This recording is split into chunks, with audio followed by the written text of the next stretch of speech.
So, hello everybody. Today we are going to present to you our financial accounting project on Just Eat Takeaway, and we'll go straight in with the first line, which is on the merger. So, first of all, what are the main elements of the activity? Now, it is for sure a service company who puts in relation customers with restaurants and plays the role of intermediaries between both users. So, when we say both users, we mean restaurants and consumers. In terms of the business model, it generates revenue from commissions on the gross merchandise value, which is often known as the GMV, food ordered through its platforms. In terms of the change in structure that we saw after the merger, there was definitely a change of name as the company moved from takeaway.com NE to justeattakeaway.com NE. There's also a change in terms of the structure inside the company with a new executive committee and also a combined leadership with the original founder of takeaway.com becoming the CEO. And finally, and one of the most important, is the stock exchange list. As before, the company was only listed is the Euronext Amsterdam zone, and now it also moved to the London Stock Exchange, meaning that the expansion of the company would be easier in the future. Thank you very much, Oscar.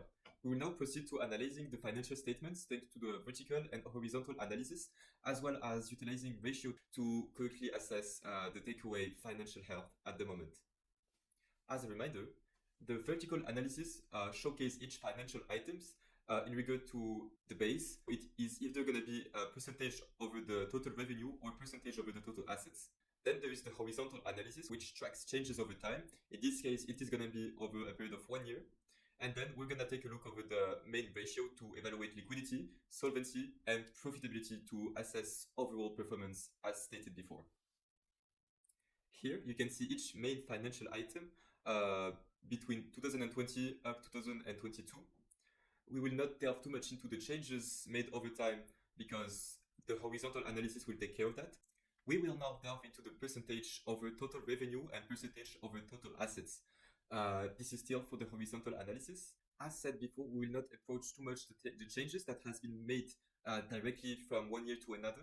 We will look, however, at the percentage over the base that has changed drastically from 1 year to another. In this case, for example, the operating expenses, you can see that it increased sharply from 105% of the revenue in 2020 to 197% in 2022, severely impacting profitability. Additionally, you can also see that liability as a percentage of total assets doubled from 18% in 2020 to a rough 36% in 2021, highlighting a growing financial risk and the reliance on debt financing.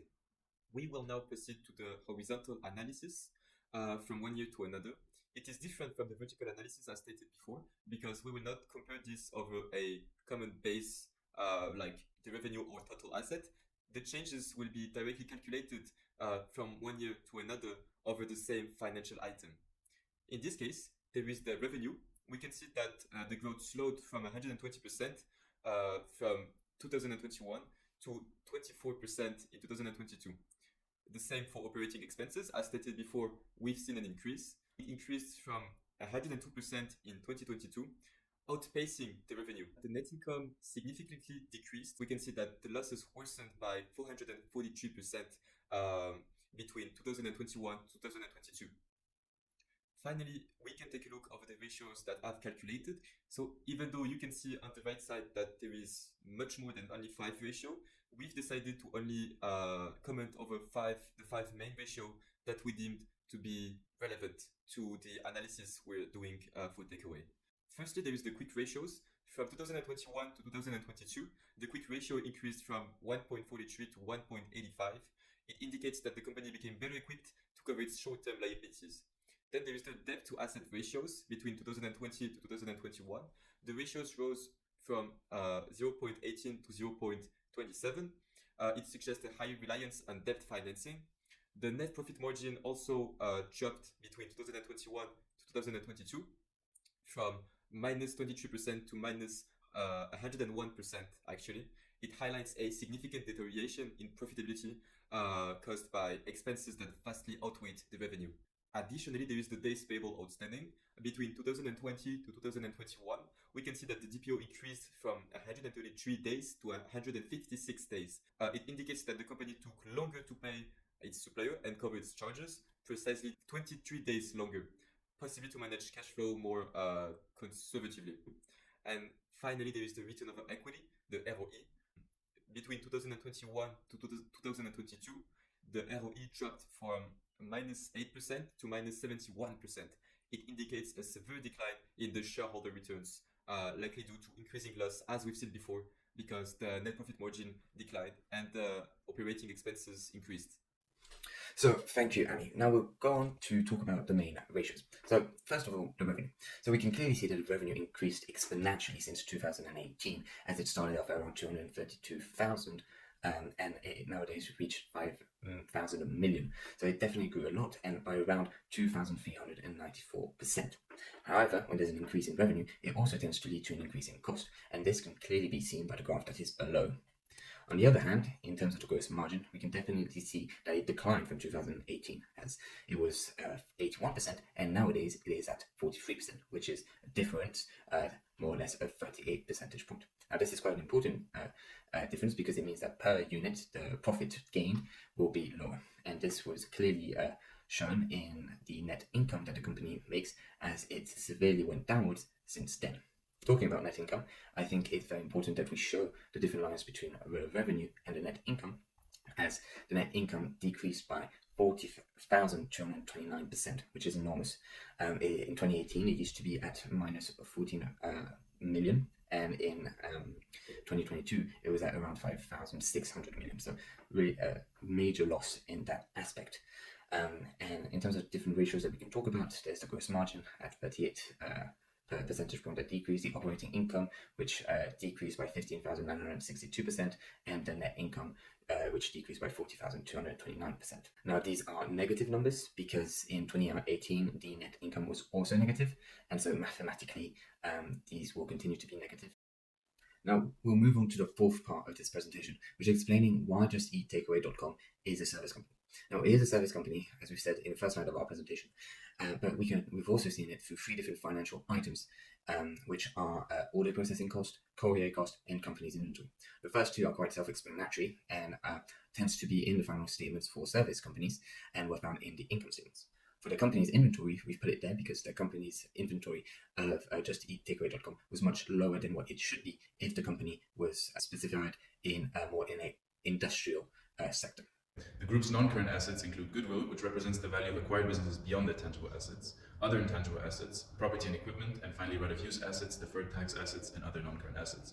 The total value of non-current assets decreased from just under 10 million in 2022 to around 8 million in 2023. Total assets for the group were valued at around 10 million in 2023, down from more than 12 million in 2022. Using the figures for 2023, we can see the relative share of each non-current asset.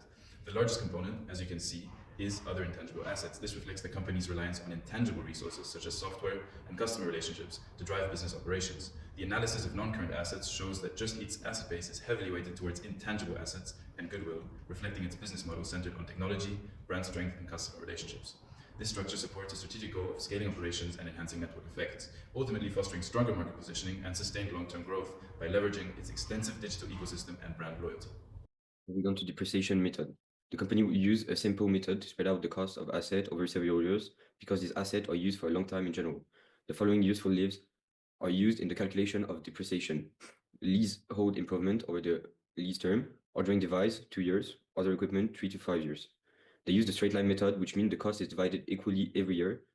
This information was found on page 154 of the 2023 annual report. Moving on to provision, the company planned for future expense that are likely to happen, such as legal cost or office closure. Even if the money isn't spent yet, these amounts are included in the account and regularly updated based on the new information.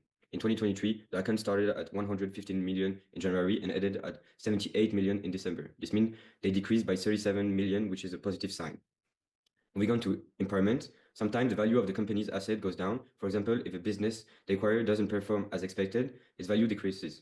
The company regularly checks if assets are still worth their original value, and if not, they adjust their accounts. In 2023, some acquisition and asset lost value due to challenges over the merger. Despite improvement in adjusted EBITDA, the company recorded a net losses of 1,846 million. This was mainly due to the impairment of goodwill, which represent 1,155 million, and other acquired intangible assets, which represent 374 million. So now I will be talking about the main sources of financing for Just Eat as indicated in their financial statements. But before diving into the specifics, it's worth noting that the company went public with an IPO, initial public offering, in 2016, marking a significant milestone in its journey. So first, let's look at the borrowings. The statements show substantial borrowings under non-current liabilities amounting to approximately 1,700 million as of 2023. This figure represents a large share of the group's financing structure and highlights its reliance on debt capital.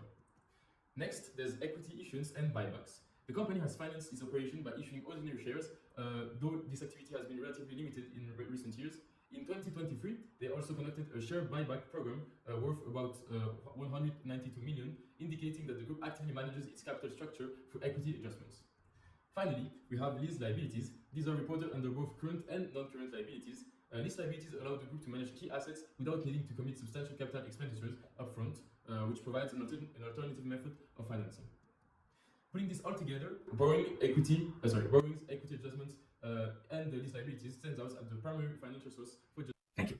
Now, we are coming to the end of the presentation, and we'll do one last slide on the company analysis. Now, JustEatTakeaway.com is definitely a growing company. We've seen it through the exponential increase of the revenue and including its cost, but it is for sure a decisive time, meaning that the company has suffered a substantial net loss. Now, this has seen some improvements, meaning that the net income of 2023 was higher than the one of 2022, but it was still negative. And this means that there are upward trends and that the company needs to continue these trends. One of the good things about this company is that it is a well-funded company. It has 3 different ways to do so, with borrowings, equity issuance, and buybacks, but also lease liabilities. This shows that investors still have faith towards the company, and that if they continue these upward trends that we talked about, they should become profitable in the future. It also has solvent stability with a high level of liquid assets, which was mentioned by Carlos.